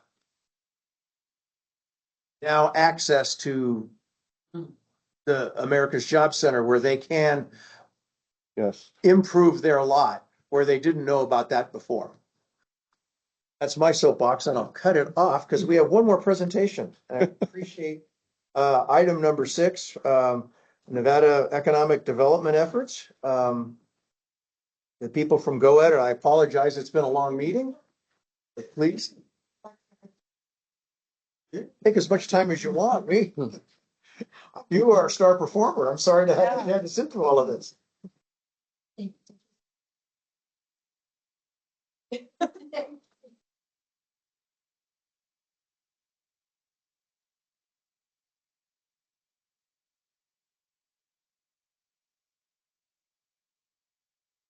Thank you, everyone. I promise to make this really swift. I know you have other matters to finish up as well.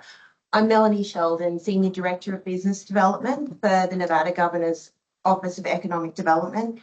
I have been with GoEd 9 years. Prior to GoEd, I worked for the Australian federal government. It's where I grew up. I actually worked for the IRS. Prior to that, I started my career in London for Ernst & Young. And I was asked to give a bit of an update on the state of economic development, what we're seeing, trends that we're coming across, kind of how that feeds into, the growing business landscape, and then obviously the workforce needs that come along with that. This is a busy slide, but this is really just to demonstrate all our partners who are involved in economic development, and there are people outside of this as well. We start with the GoEd board, of which Mr. Soderberg was once a member of as well. Thank you for your service. And then under this is GoEd. Business development is me. I oversee international and domestic business expansion and retention within the state. And I also have a suite of programs and services that I might be able to offer a company who's looking to move into this market. It doesn't matter what size. If you've seen one project, you've seen one project. It's really about tailoring our approach to what a company needs. And that might be site selection, introduction to local government. They may need to know about permitting. So it's very much finding out what a company is going to get the most value from, and then using our services to deploy that, or going outside to our wonderful larger network of partners and seeing how they can come in and contribute. I think it's all about building that robust end-to-end resource for companies looking to locate or expand here. Business development is a small area. We have innovation-based economic development that oversees the state small business credit initiative. Also sitting under that is the only Office of Entrepreneurship in the state. So that works with startups and entrepreneurs to deploy programs, resources, events, and get them connected up into that ecosystem. Rural and community economic development. We have workforce development. I'm sure that you're all pretty familiar with Elaine Silverstone. She's absolutely amazing. A lot of crossover between her work and mine. No point me attracting or trying to grow a company in the state if they have no workforce to actually service that project. We have the Nevada Film Office, International Trade Division, which recently moved under me and pretty much does what I do, but on an international level. And then we have our healthcare industry specialist as well. There's a lot of crossover in what we do within our jobs. I'm actually currently working with a healthcare industry specialist who started talking to a medical device manufacturing company who wants to grow their location in Las Vegas. So I can come in and also say, okay, I have some of these programs at my disposal. Let's talk about that. And so is with Elaine as well. I will say to Elaine, I have a site visit. I have a company coming in and they do X, Y, and Z. And can you please come and talk about ways we can support them in the workforce space? So that's a little bit about how that ecosystem works together. And then, of course, we have our municipal partners, our RDA partners, all our educational and workforce partners, and our chamber partners as well. And as I said, there's more outside of that. Talking about the current state of economic development, this is part of our strategic plan. This is what our strategic plan is based on. Because the 5-year plan and the plan was put together in 2023. This is very much about looking at our target industries, looking at the advantages Nevada has, looking at the foundations that we already have and seeing how we can build on that, understanding the target industries that we think are a really good fit for our market, how to grow those, how to support those. Doesn't mean we don't want to work with other companies. It just means that this makes sense when it comes to these areas that we can truly put a focus on. Information technology. So that is everything from cybersecurity to broadband, technological manufacturing. Data centers do fall under that. It's a bit of a polarizing issue at the moment, but yeah, they are there. They tend to like Nevada quite a lot because of our lack of natural disasters. So they pop up there. Transportation logistics, you can reach 9% of the population from Southern Nevada, very attractive to logistics and warehousing operations. If it's a combined manufacturing, warehousing and logistics, we're pretty much the trifecta for companies looking to locate on that front. The natural resources and technologies. We are a bit of a leader in solar power. We have a lot of companies looking to potentially come in and have conversations with our energy providers as to how to maybe help build out their renewable portfolio. Then there's also food production that falls under a lot of the agriculture we see in Northern Nevada too. Hospitality, tourism and sports. Now that does tend to fall more under our film industry section. They have programs that make us go to work with the film industry to maybe grow potential opportunities there. Sometimes I play a little bit in that space. I recently worked with a company looking to do pay-per-view production. So they're exporting their product all the way around the country, which means that I can then step in and offer them some assistance. That really is one of the deciding factors for me is when I look at a company, they do need to export a good or a service outside the state at least 50%. So that's why sometimes when it comes to hospitality, it doesn't quite fit in there for that. But that was basically put into the legislature or the statute when our office was created. And at the time, that was because it was a recession and we needed other states to pay for our jobs. Yes. A question on the hospitality tourism. Why isn't there medical? We talked a lot about medical throughout today's session, and medical tourism is a big thing. Wonderful question. We actually did an addendum to our strategic plan to include healthcare. I tend to do my work in the medical device manufacturing space. I think it's a really great sweet spot for me. And then our health industry specialist does a lot of focus on maybe systemic issues, looking at Medicaid reimbursement, working with UNC, helping them build out cohorts and things like that. So it's a focus, and actually, for some reason, it's never actually been put on this plan, only added as an addendum. So maybe that's something I need to speak to our comms team about. Thank you. And then advanced manufacturing. From what I've seen, there are some other industries that come to the forefront and they're kind of the hot topic. Manufacturing has been that way and doesn't appear to be going away. We do see some amazing advances in what's happening in the manufacturing space. And so that's just been a very consistent sector. And when we talk about economic development tools, these are some of the tools that we have within our office.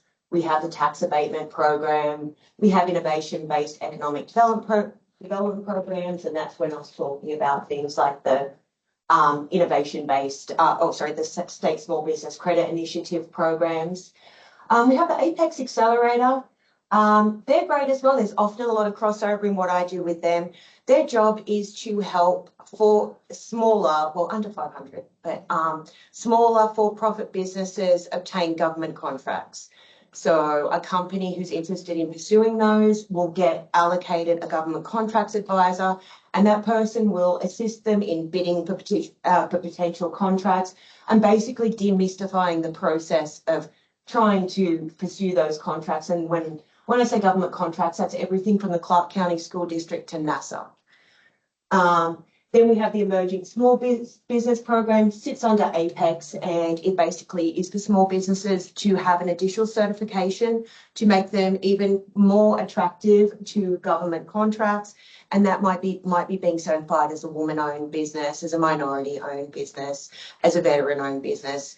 And the federal government does have a certain quota of emerging small business that they want to offer government contracts to. So having that certification can just be really beneficial. Film office incentives. The workforce development tools that we have are great because they can be layered in with this side as well, no matter what program it is. They can actually be layered in with a lot of different things that exist outside of our office and that are within the state. There are things like the Governor's Office of Energy has certain programs.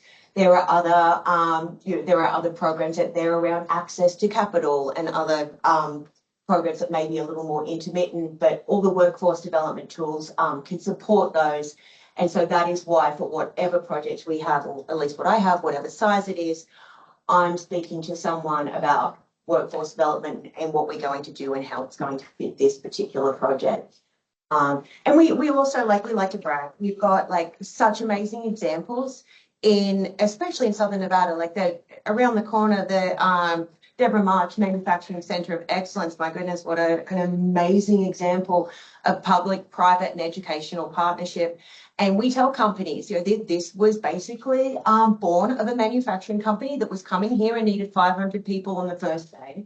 And how are we going to get in front of that and build that pipeline? I think it shows that we're a pretty, we can galvanize our partners. We're a pretty proactive state, and actually companies do see that there's an additional incentive because it shows that we are invested in workforce growth and progression. Today, the current day, these are the trends that I'm seeing. This doesn't mean that this is actually what is going to dominate the state sectors. This is just what's kicking the tires, or it's growing because it naturally makes sense. Obviously, being the only state in the country with a fully closed lithium loop makes us incredibly attractive when it comes to the lithium space.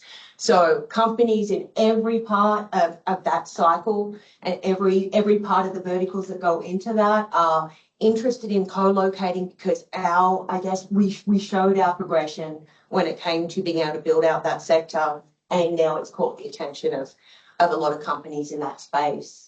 Advanced manufacturing has just not slowed down. It continues, and that's great. That's from what I'm told. When our tax abatements were created, manufacturing was one of the forefront of the sectors that was really of interest when these were being built. There were other sectors, but manufacturing has definitely been a highlight there. We're seeing a lot of energy and clean renewables, and that is basically because the whole country is dealing with an energy infrastructure issue. I go back to the data centers who come in and want 1 billion megawatts by tomorrow, and nobody can accommodate that. None of these states can accommodate it, but we have a lot of AI and a lot of movement in that space. So we're having a lot of now energy producers looking at, okay, how can we maybe come in and work in certain states and see if we can close that gap? It's a lot more difficult and a lot more segmented than anyone would think. But still, we're having companies asking, and then that goes to the next one, data centers. There is a huge influx in AI. These are large facilities. They do tend to employ more people. Average data centers are going to be under 50. These ones are talking 200 people. But the problem is that they'll basically locate anywhere where their power needs can be met. Previously, it would usually be about, tell me about the community and the people and the tax climate, all that sort of stuff. No, these AI data centers will basically be like, okay, can you meet our power needs? All right, we will go and move to that swamp. And then film and creative industries, by nature of what's been going on in the legislature, the film bills, the discussion around it. There's always, because of our proximity to LA, there's always been interest. But there's definitely been an upsurge, I would say, in the last year.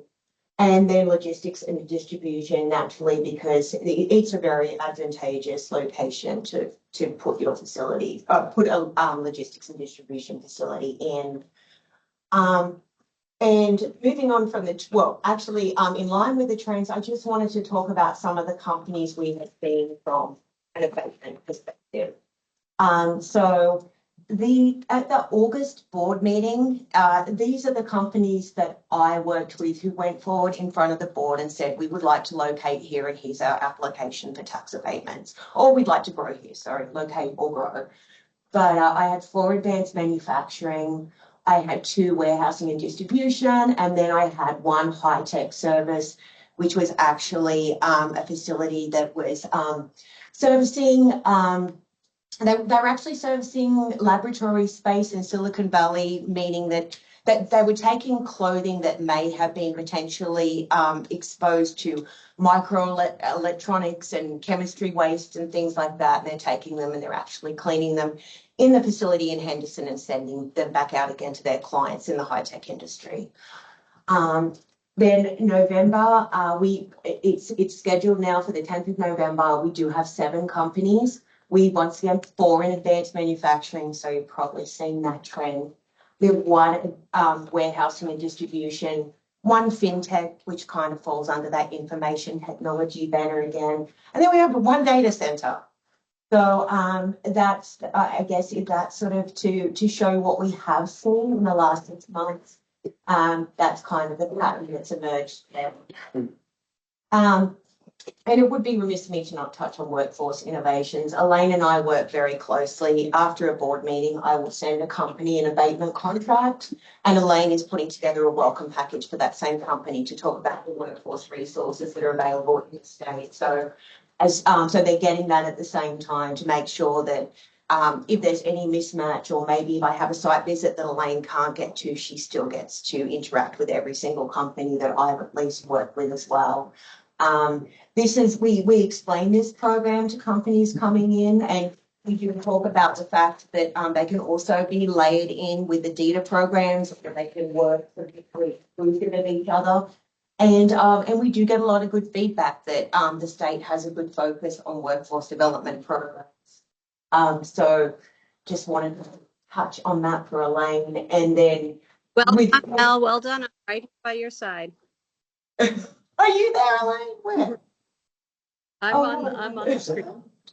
You are? I'm singing your praises. Everybody else. And just to finish up in the innovation-based economic development space, which has also got a very big workforce component.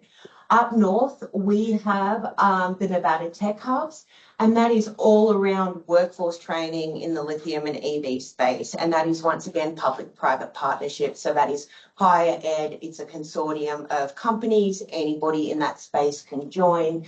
And then it's our office too. We also have Recharge Nevada, which is not as much in that space, but it very much complements the Nevada Tech Hubs. Lithium is a big workforce driver, and so these are just some programs that our office had been involved in that were put together to, well, basically the purposes of supporting that growth. And thank you. Senator, thank you.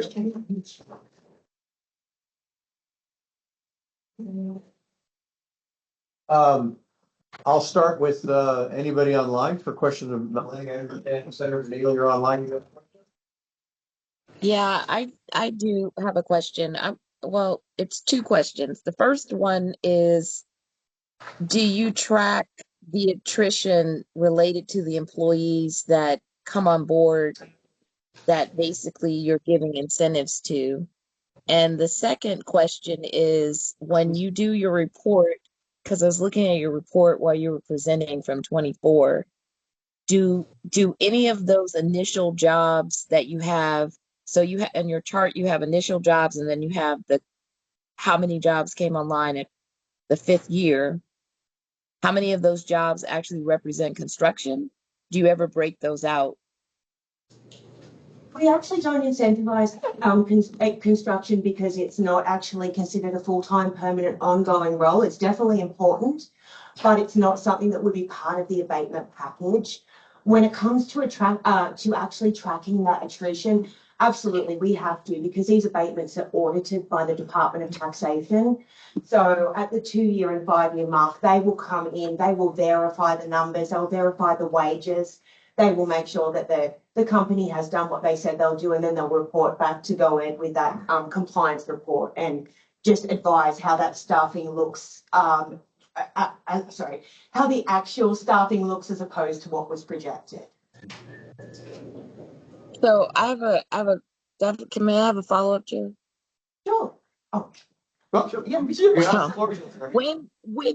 when so is this recent that construction jobs were excluded from the total number of initial jobs that have been calculated? Because I've never understood that to be true. No, that Senator has never been a part of the. We do actually do a projection of the construction jobs, but when it comes to what we audit, what we actually incentivize, the construction jobs are considered something completely different to the full-time ongoing jobs with healthcare. Okay, thanks, Chair. Anybody else online have questions for Melanie? How about in Carson City? Yeah, hi, thanks, Chairman. It's Tony McAbee for the record. Melanie, as we're getting these advanced manufacturing companies showing up in Northern Nevada, they're asking for engineering support, so engineers coming out of the colleges or engineers that might be in the area. What is the best pipeline for us to access? Should we go through GoEd, for example, to get access to the pipeline of advanced manufacturing engineering? Oh, we would be happy to facilitate that. We have really good relationships with our engineering schools, and myself particularly UNLV, because that's where I'm based. So we would love it if you would reach out to us, and we'll certainly work with you to facilitate those relationships. Should I reach out to you? Yeah. Or if I'm up here in Northern Nevada, is there somebody up here? I don't mind reaching out to you or anybody, but just what's the best way? So if you reach out to me, that's absolutely fine. I'll bring in my counterpart up north, Alex Backus, and also Elaine as well. Okay. And I think those would probably, I think that would be your group. Okay, I know Alex as well, but I'll send you an email. Thank you. Awesome, thank you. Any questions in Las Vegas? Oh, well, we have plenty. You were first. Okay. Ken Lawson for the record. Just speaking on behalf of Sunshine Minting and some other manufacturers in the greater Las Vegas area, I know we're struggling for skilled engineers as well as skilled maintenance techs / millwrights, which seems to be a thing of the past. And as we all start installing machinery that has more technology and software in it, I think there's going to be a greater need for mechatronics. And so I know some of the colleges have mechatronics courses, and I'm seeing some resumes online, people that have mechatronics degrees, but I think going forward, that's going to be a big thing. I'd love to talk to you a little bit more about that, Ken, and also bring in Elaine with that. And that's great intel on what you're seeing. So I'll follow up with you. And sorry, I didn't say hello before. I sat on my eyeglasses. I'm struggling to, Yes, I know. I'm struggling to put faces to names. But no, I will, I'd love to talk a little bit more about that. And then obviously Elaine as well will work with her partners as well to see what we can do on that front. That'd be great. Thank you. Mike? Thank you, Mike Yoder for the record. I've had this question in my mind for a couple of years, and I wondered if there was ever any consideration made when a large employer comes to Nevada, assisted by GoEd and tax abatements. Say they come to a small rural area and they bring hundreds of jobs and potentially increase the wages and poach top talent in the area, affecting another manufacturing company that's there in that area. Now taking away their top talent and creating vacancies and production probably issues.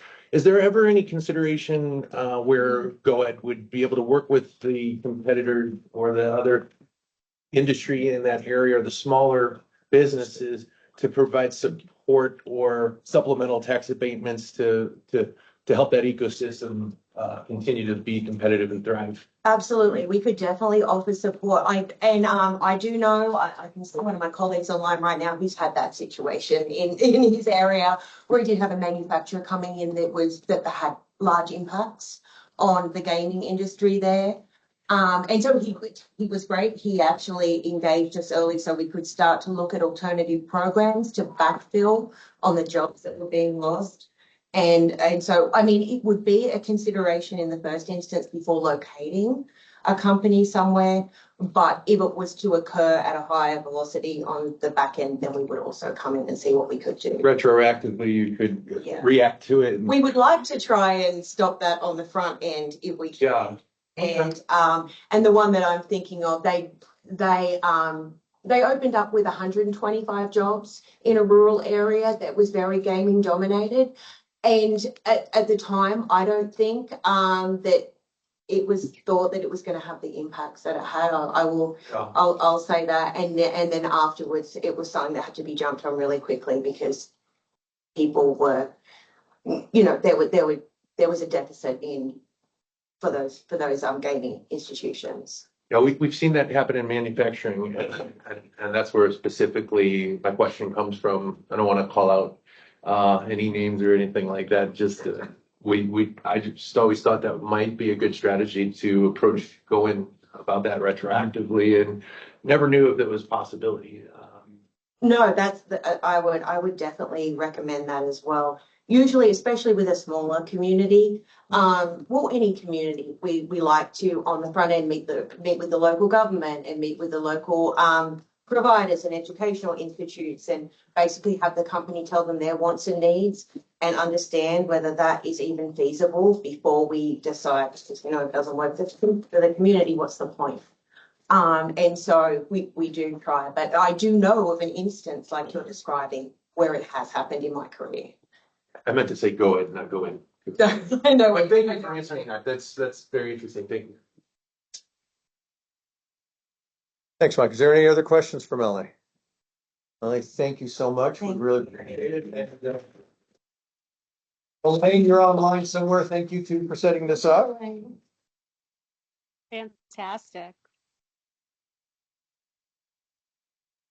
I just realized when we had people online, our presenters and myself address the screen as if that's where they are. I caught myself doing it and I just had to laugh at myself. They're not there. Item number 7 is discussion. It's informational only. Excuse me, that's not item number 7. We were talking about item number 8. We have a due date in December for reports from our subcommittees. We've been loose on that intentionally because we want the recommendations to the governor to be great and thorough. So we're not really hard asses on that.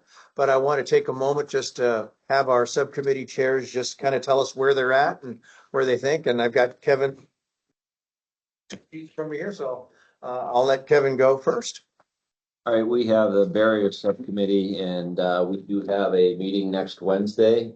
Our agenda is to prepare our report.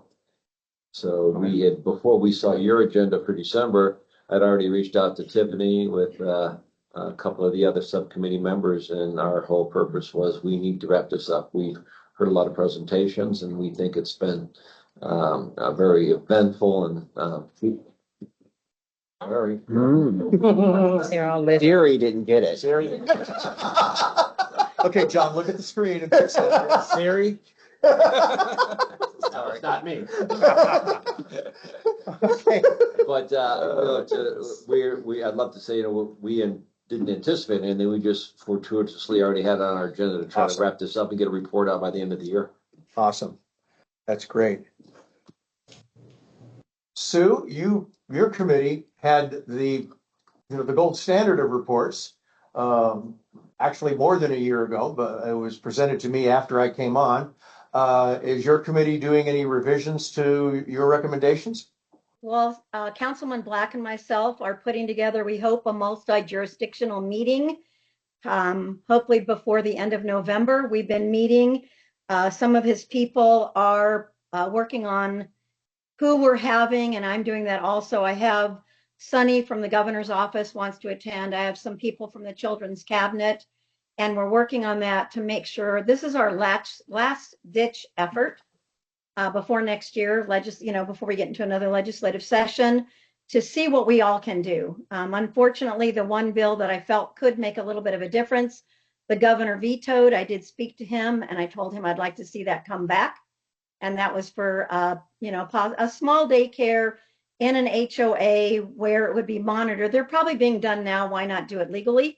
So we had a good conversation. I'm hoping we can get that to happen next legislative session, because we could have one mom with 4 kids and 4 mothers that could go to work and without paying that $17,000 or $20,000 a year. So that's where we're at right now. And we feel very good that we can move forward after multi-jurisdictional between counties, cities, and everyone needs to come to the table. Wonderful. Thank you. You're welcome. Dennis Pierre was in between Austin and Ely the last time I talked to him. The employer engagement subcommittee is new, so we don't expect them to have a report. But is Dennis on the line now? I guess not. Okay. Nancy Olson, you're on the line somewhere. I can't, I always joke that the camera is so bad in Carson City, I can't tell if you're online or in the Carson City conference room. But your timeline's a little different because of guidelines. But why don't you walk us through what you got? Yeah, Nancy Olson for the record, and I am in the conference room in Carson City. So there's 2 things going on with our subcommittee. One is the strategic plan revisions that we've been working on, and we've made a considerable amount of progress. I want to publicly thank Edward Estepona for his help as vice chair of the subcommittee. And in my absence, he led the last meeting, I think it was. But we've gone through two of the three goals to do some revisions, and so we're continuing that work. But we also have revisions coming up to the state plan. And we don't know what all will need to be done based on federal guidance yet, because we've not received that guidance. But the revisions will be due by like March 1st. They always set a date between like March 1st and 3rd, depending on the weekend. But we've not received that as well. But we have a schedule set up for the first meeting of a work group for that next week. And then 2 additional meetings in November to be able to post the revisions to the state plan for the 30-day review and bring it to the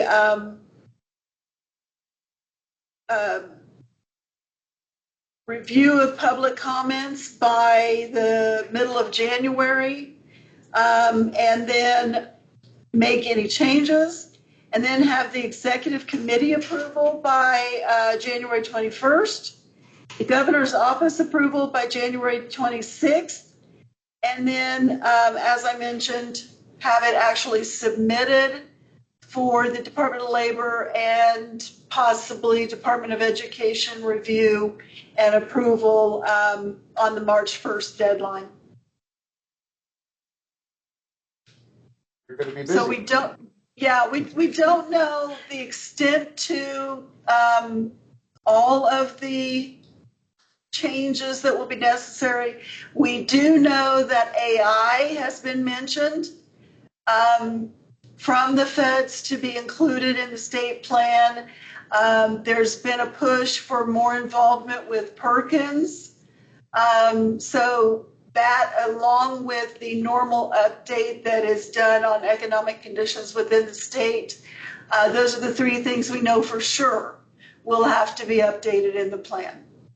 So thank you. Thank you.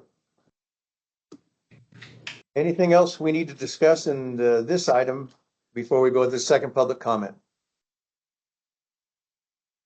Hearing none, second public comment. Members of the public are invited for final comments to address the board with the same qualifications as before.